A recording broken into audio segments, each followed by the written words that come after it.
For Deja to be born, it was exciting and scary at the same time because she wasn't supposed to make it. My little miracle baby. My name is Jamila Renee Mathieu, and my daughter's name is Deja Joy Mathieu. Deja was born November 26, 2006, and she was born about almost 3 months early. She was a preemie. For Deja to be born, it was exciting and scary at the same time because she wasn't supposed to be here, so she's like my little angel. Deja was 4 pounds and 6 ounces when she was born, and she could literally fit in the palm of my hand. But her arms and legs were so long, like they just hung over. And it was amazing because when she came out, her eyes were open, she was smiling, and everyone was shocked. And so I got to hold her because she was very aware, basically, of her surroundings, of what was going on. And I got to spend a little time with her, and then they took her away. It was rather difficult to leave the hospital and not have my daughter with me when I left. I'm really big on comedy, so I would make a lot of jokes.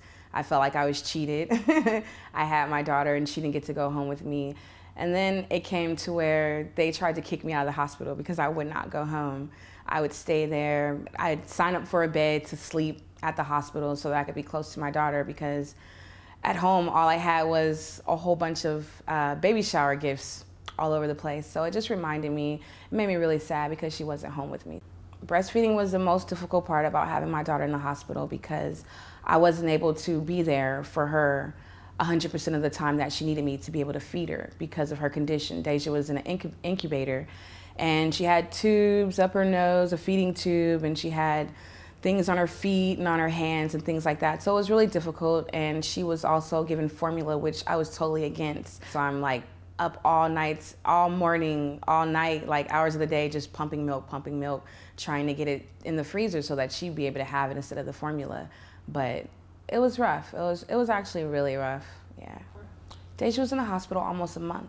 Getting Deja to come home with me was like the highlight of my life, honestly. It was right before Christmas, and it was like I had gotten a gift early because she wasn't supposed to make it. She wasn't supposed to be here, and she's my little miracle baby. I just felt so good to take her home because she seemed like she had been there forever, even though it was only a few weeks.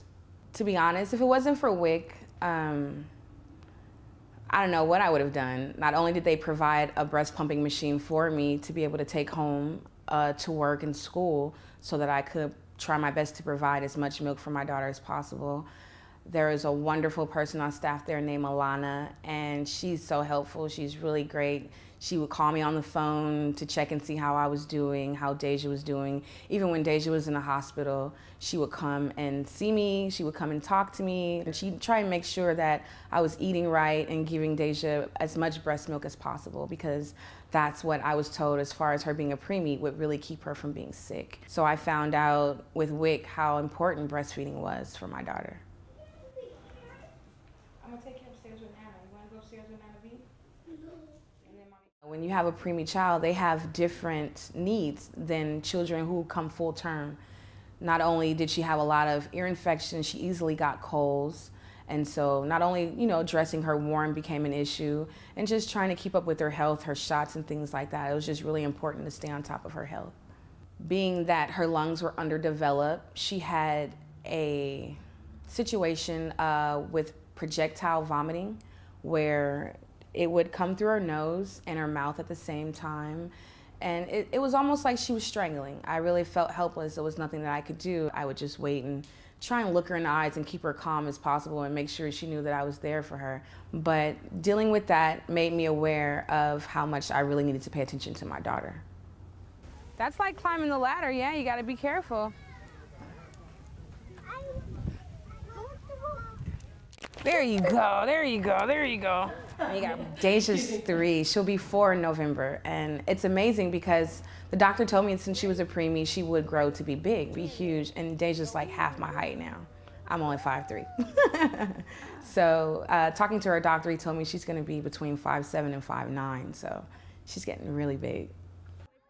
For me, Deja being a preemie seems like it's in a distant past, but in the back of my mind, I still know that my daughter was a preemie, but now it seems like she is a regular kid. Like, she was born full term. She's healthy, she's full of life, and to be honest, she's doing better than some kids who are full term as far as comprehending. She's learning Spanish, she's doing all types of stuff.